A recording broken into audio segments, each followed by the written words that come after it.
तो इस कहानी की शुरुआत में हम एक लड़के को देखते हैं जो एक बर्ड का पीछा कर रहा होता है।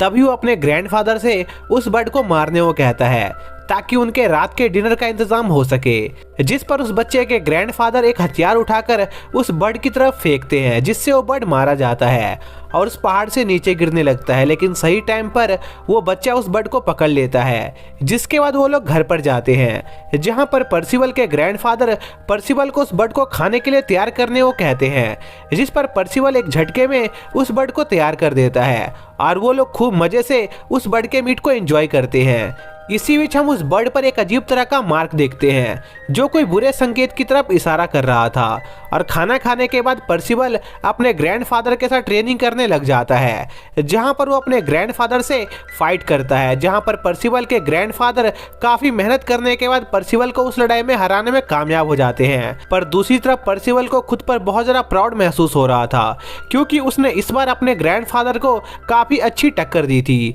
जिसके बाद पर्सिवल के ग्रैंडफादर वहां से बर्तन धोने के लिए निकल जाते हैं। पर दूसरी तरफ पर्सिवल अभी भी अपने उस फाइट को सेलिब्रेट कर रहा होता है। इसी बीच पर्सिवल के ग्रैंडफादर को लग रहा होता है कि वो कुछ भूल रहे हैं। तभी उन्हें याद आता है कि पर्सिवल का बर्थडे काफी करीब आ गया है। जिस पर वो सब काम वाम छोड़कर पर्सिवल के पास जाते हैं जो सुसु कर रहा था। तभी ग्रैंडफादर पर्सिवल से पूछते हैं कि कल उसका बर्थडे है, पर इसके बावजूद भी पर्सिवल अपने बर्थडे के लिए एक्साइटेड नहीं है। जिस पर पर्सिवल अपने ग्रैंडफादर से कहता है कि उसे पता है कि कल उसका बर्थडे है और वो कल 16 साल का हो जाएगा, जिसका मतलब यह था कि वो कल से बियर पी सकता है। और पर्सिवल के ऐसे माइंडसेट को देखकर उसके ग्रैंडफादर बहुत हैरान होते हैं। तभी पर्सिवल के ग्रैंडफादर उसे एक हिल के टॉप पर ले जाते हैं और उसे दुनिया घूमने को कहते हैं ताकि पर्सिवल वन पीस को ढूंढ सके, जिसे पर्सिवल पूरी दुनिया में बहुत फेमस हो जाएगा। पर पर्सिवल को इन सब कामों में कोई इंटरेस्ट नहीं होता है, वो बस अपनी नॉर्मल लाइफ से खुश था।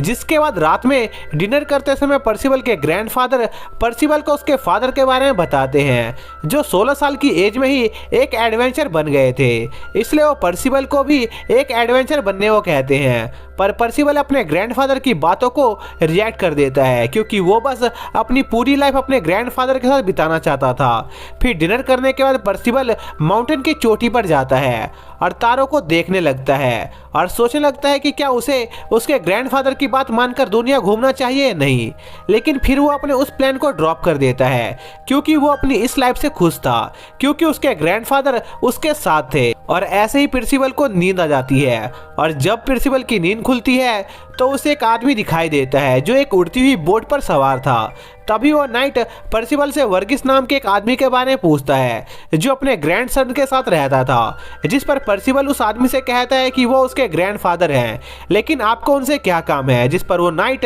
पर्सिवल को बताता है कि वो वर्गिस का दोस्त है, क्योंकि वो दोनों एक ही हॉली नाइट ग्रुप में थे। जिस पर पर्सिवल बिना ज़्यादा सवाल जवाब किए उस आदमी को उसके ग्रैंडफादर की लोकेशन के बारे में बता देता है, जो सब्जियां काट रहे थे। जिस पर वो नाइट वहां के लिए निकल जाता है और पर्सिवल उस उड़ती हुई बोट को चेक करने लगता है। लेकिन कुछ देर बाद पर्सिवल को एहसास होता है कि उसने कोई गड़बड़ कर दी है, क्योंकि उसे उस नाइट पर शक होने लगा था, क्योंकि वो नाइट आर्मर और हथियार के साथ आया था। इसलिए वो जल्दी से अपने ग्रैंडफादर की मदद करने के लिए जाता है। इसी बीच हम वर्गिस को देखते हैं जो सब्जियां काट रहा होता है। तभी वो नाइट वर्गिस को आवाज लगाता है और उस पर एक अटैक करता है, पर वर्गिस सही टाइम पर उस अटैक को डॉज कर लेता है और उस नाइट से लड़ने लगता है, जहां पर वो दोनों एक दूसरे को बराबरी की टक्कर दे रहे होते हैं। लेकिन कुछ देर बाद वो नाइट वर्गिस पर भारी पड़ने लग जाता है और उसे बुरी तरह घायल कर देता है। लेकिन तभी वहां पर पर्सिवल पहुंच जाता है और उस नाइट को उसके ग्रैंडफादर से दूर रहने को कहता है।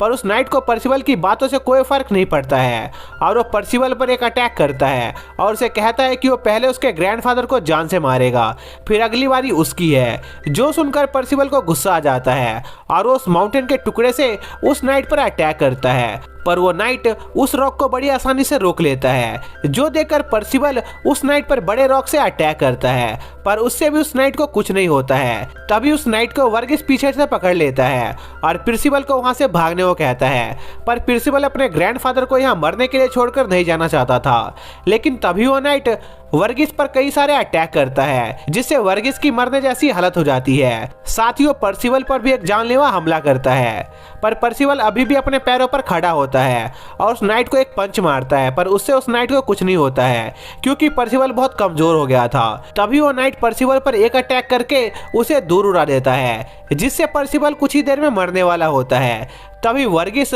उस नाइट से पूछता है कि आखिर वो इतने लंबे समय बाद उन्हें मारने क्यों आया है, जिस पर वो नाइट बताता है कि कुछ दिनों पहले एक भविष्यवाणी हुई थी कि 4 अपोकलिप्स नाइट किंग आर्थर के डाउनफॉल का कारण बनेंगे, लेकिन उन्हें बात पता नहीं थी कि वो 4 नाइट कौन से हैं, इसलिए वो सभी नाइट्स को मार रहे हैं ताकि कोई भी नाइट जिंदा न बचे। जिसके बाद उस नाइट को लगता है कि वर्गीस और पर्सिवल को उसने इतना ज्यादा घायल कर दिया है कि वो जिंदा नहीं बच पाएंगे, इसलिए वो वहां से चला जाता है। और उस नाइट के जाने के बाद हम देखते हैं कि पर्सिवल वापस से ठीक हो गया था और उसके सारे घाव भी भर गए थे, जो देखकर वर्गीस को कुछ समझ नहीं आता है। तभी पर्सिवल अपने ग्रैंडफादर से माफी मांगने लगता है क्योंकि उनकी यह हालत उसी की वजह से हुई थी, जिस पर वर्गीस पर्सिवल को उदास होने से मना करते हैं क्योंकि यही उनकी किस्मत थी। तभी वर्गीस पर्सिवल को बताते हैं कि उस नाइट का नाम आयरन साइड है और वो पर्सिवल का फादर है, जो सुनकर पर्सिवल बहुत हैरान होता है क्योंकि वर्गीस ने पर्सिवल को बताया था कि उसके फादर की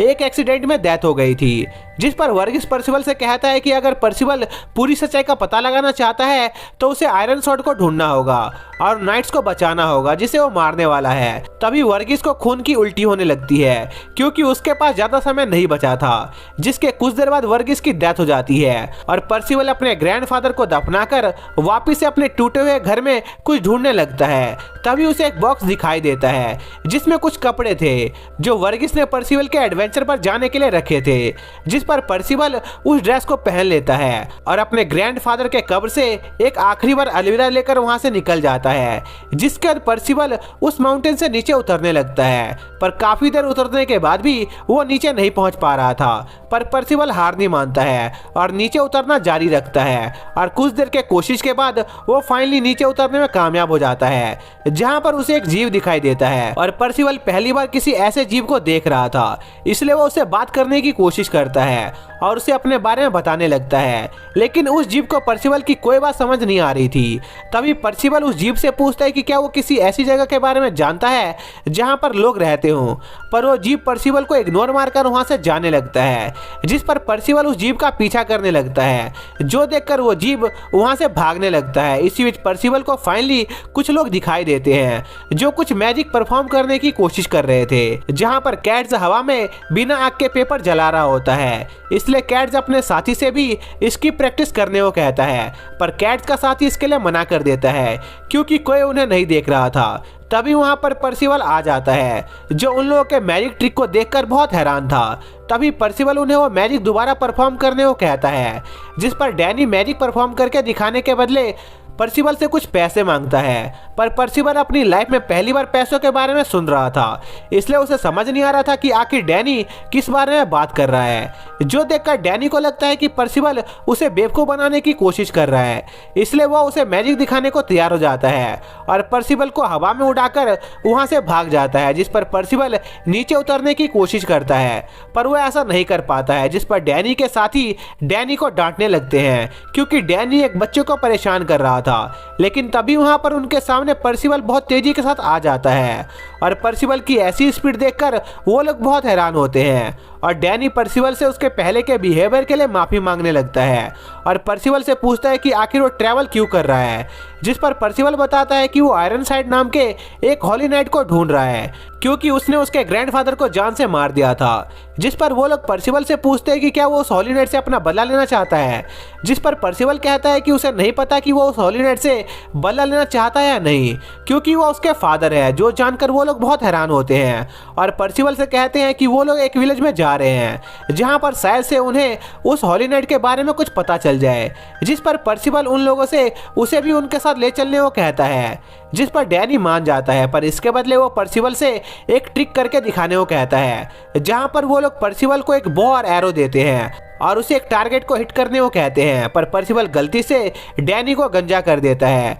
पर इसके बावजूद भी वो लोग पर्सिबल को उनके साथ ले जाते हैं, जहां पर पर्सिबल उन लोगों से उनके बारे में पूछता है, जहां पर डैनी बताता है कि उन लोगों का सपना है कि वो सभी हॉली नाइट बनना चाहते हैं। इसी बीच उनके पास कुछ लोग आते हैं जो उन लोगों से किसी हॉली नाइट को बुलाने को कहते हैं, क्योंकि एक वुल्फ ने उनके विलेज पर अटैक कर दिया था। जो सुनकर डैनी उनसे कहता है कि उन्हें एक छोटे से वुल्फ के लिए किसी हॉली नाइट की जरूरत नहीं है, क्योंकि वो खुद उसे संभाल लेगा, और बदले में वो उन विलेज के लोगों से बस खाने और रहने के लिए कुछ जगह मांगता है, जिस पर वो गांव वाले तैयार हो जाते हैं और डैनी अपने साथियों के साथ मिलकर उस वुल्फ से निपटने जाता है। पर वो वुल्फ बहुत ज़्यादा बड़ा होता है, जिसे देखकर वो लोग वहाँ से भागने लगते हैं और हॉली नाइट को बुलाने के बारे में सोचने लगते हैं। लेकिन तभी पर्सिबल सभी लोगों को बचाने के लिए उस वुल्फ से लड़ने का फैसला करता है और उस पर कुछ तीरों से अटैक करने लगता है,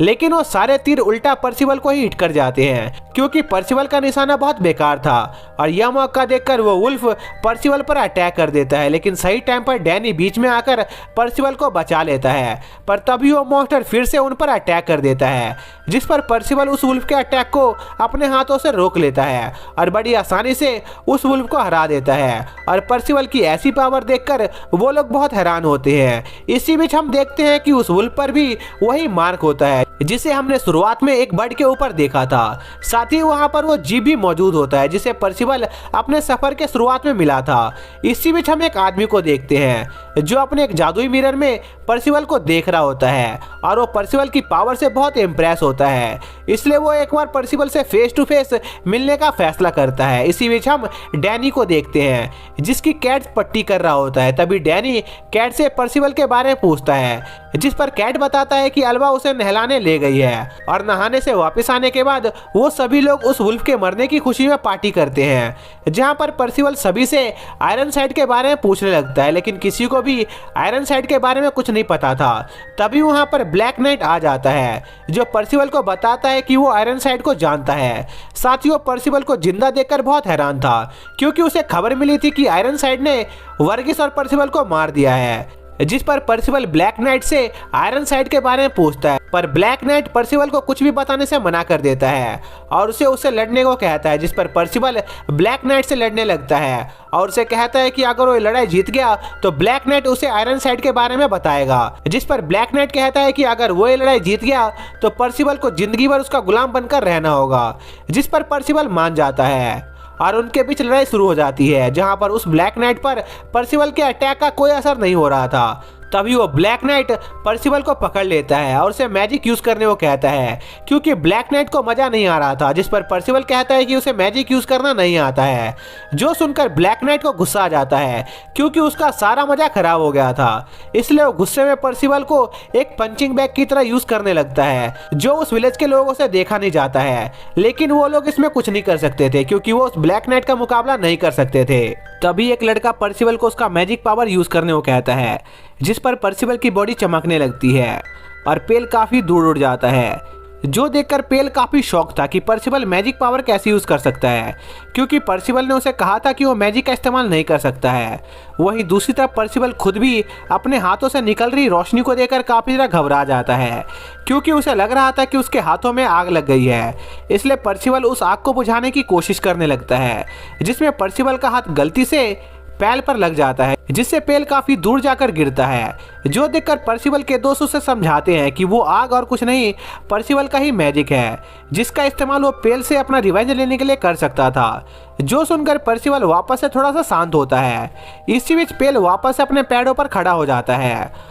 और वो अब समझ गया था कि पर्सिबल के पास अब उसे लड़ने की ताकत आ चुकी है। इसलिए पेल थोड़ा सा सीरियस होने का फैसला करता है, क्योंकि उसे नहीं पता था कि आखिर पर्सिबल के पास किस टाइप का मैजिक मौजूद था। जिसके बाद पेल पर्सिबल पर अपने फायरबॉल से अटैक करता है, जिस पर पर्सिबल जंप करके पेल के उस अटैक को डॉज कर लेता है और पेल पर हमला करने की कोशिश करता है। पर तभी वो फायरबॉल वापस से पर्सिबल पर हमला करने आ जाता है और पर्सिबल के पीछे पड़ जाता है, क्योंकि पेल के पास उस फायरबॉल को फ्रीली कंट्रोल करने की ताकत मौजूद थी, जिस वजह से पर्सिबल को पेल पर हमला करने का कोई मौका नहीं मिल रहा था। था, क्योंकि पर्सिबल उस फायरबॉल से बचने में काफ़ी ज़्यादा बिजी हो गया था। तभी पर्सिबल को एक आइडिया आता है और वो तेजी से पेल के पीछे पहुंच जाता है, जिस पर पेल एक बार फिर से पर्सिबल पर अपने फायरबॉल से अटैक करता है। लेकिन इस बार पर्सिबल उस फायरबॉल को अपने मैजिक से डिस्ट्रॉय कर देता है, जिससे उस फायरबॉल के 6 टुकड़े हो जाते हैं। पर तभी पेल अपने फायरबॉल के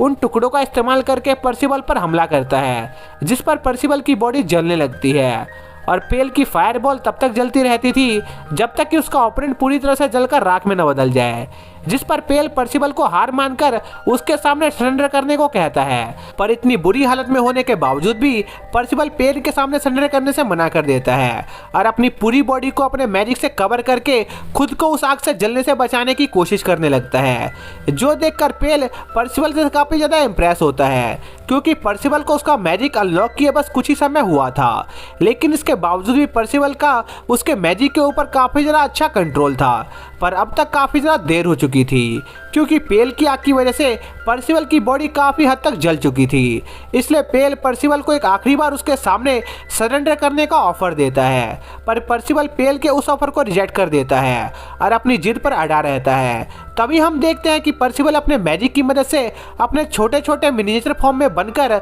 उनसे पेल पर हमला करवा देता है। और पर्सिबल की एक छोटी कॉपी छोटे होने के बावजूद भी काफ़ी ज़्यादा पावरफुल थी, जो पेल को ओवर पावर करके उससे उसके मैजिक को डीएक्टिवेट करवा देते हैं, जिससे पर्सिबल उस आग से आज़ाद हो जाता है। पर क्योंकि पर्सिबल की बॉडी पेल की आग की वजह से काफ़ी ज़्यादा जल गई थी, इसलिए पेल को यकीन था कि पर्सिबल जरूर मारा जाएगा। पर तभी पेल की आंखें खुली की खुली रह जाती है, क्योंकि पेल की आंखों के सामने ही पर्सिबल की बॉडी अपने आप हील होना शुरू हो गई थी, जो देखकर पेल काफ़ी ज़्यादा शॉक था, क्योंकि उसने आज से पहले ऐसा कोई मैजिक नहीं देखा था जो उसके यूजर की बॉडी को हील भी कर सकता था। इसलिए पेल ये जानने के लिए काफ़ी ज़्यादा एक्साइटेड होने लगता है कि आखिर पर्सिबल के पास किस तरह का मैजिक मौजूद है। तभी पेल को एहसास होता है कि शायद से पर्सिबल के पास लेजेंडरी हीरो रैंक का मैजिक मौजूद है, जो कि काफ़ी ज़्यादा रेयर टाइप के मैजिक हुआ करते हैं, जिन्हें 1 लाख में से सिर्फ एक ही आदमी जागा पाता है। जो जानकर पेल को इस बात पर यकीन हो जाता है कि पर्सिबल जरूर उन 4 नाइट्स ऑफ एपोकलिप्स में से एक नाइट है। और पेल को यह भी बात पता होती है कि अगर दूसरे नाइट को जब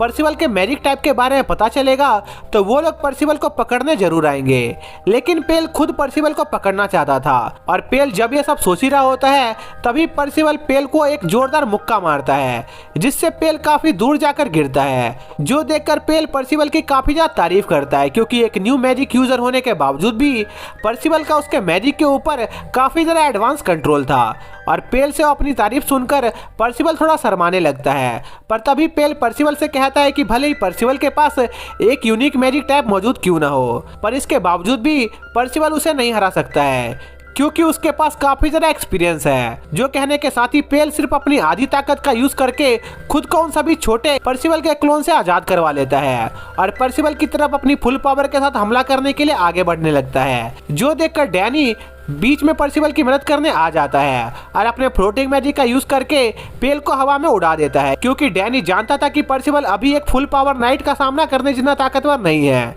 इसलिए डैनी पेल का ध्यान भटकाने का फैसला करता है ताकि पर्सिबल को वहां से भागने के लिए थोड़ा सा समय मिल सके।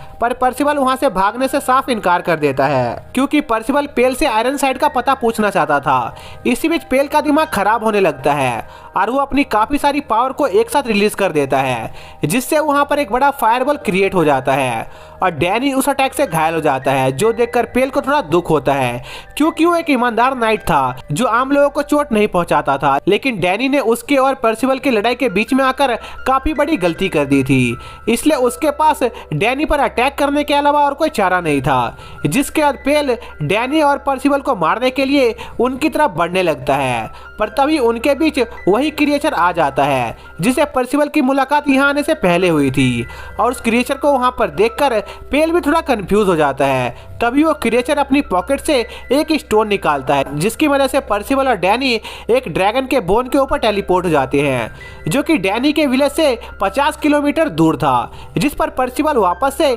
डैनी के विलेज जाने की जिद करने लगता है ताकि वो पेल से आयरन साइड का पता पूछ सके। पर वो क्रिएचर पर्सिबल को ऐसा करने से मना करता है क्योंकि ये काफी बड़ी बेवकूफ़ी थी, क्योंकि पेल उस विलेज में पर्सिबल को ढूंढते हुए ही वहां पर आया था। इसलिए अब जब पर्सिबल वहां मौजूद नहीं था तो इसका मतलब यह था कि पेल जल्द ही उस विलेज को अकेला छोड़कर पर्सिबल की तलाश में वहां से निकल जाएगा। इसी में डैनी काफी ज्यादा कंफ्यूज होता है कि आखिर पेल है कौन और वो पर्सिबल के पीछे क्यों पड़ा हुआ है, जिस पर वो क्रिएचर डैनी को बताता है कि पेल असल में इविल किंग के लिए काम करता है, जो कि इविल किंग के कुछ खास नाइट में से एक था जिनका काम 4 नाइट्स ऑफ अपोकलिप्स को ढूंढकर मिटा देने का था। साथ ही वो फॉक्स डैनी को बताता है कि असल में उसे फ्यूचर से पास्ट में भेजा गया है ताकि वो 4 नाइट्स ऑफ अपोकलिप्स को पहले ढूंढकर उन्हें किंग ऑर्थर से बचा सके। और 4 नाइट्स ऑफ अपोकलिप्स के चारों मेंबर का नाम रैथ वॉर डेथ और शूटर होता है। और अब तक वो फॉक्स सिर्फ पर्सिबल को ही ढूंढने में कामयाब हो पाया था, जो कि डेथ नाइट था। इसी दौरान हम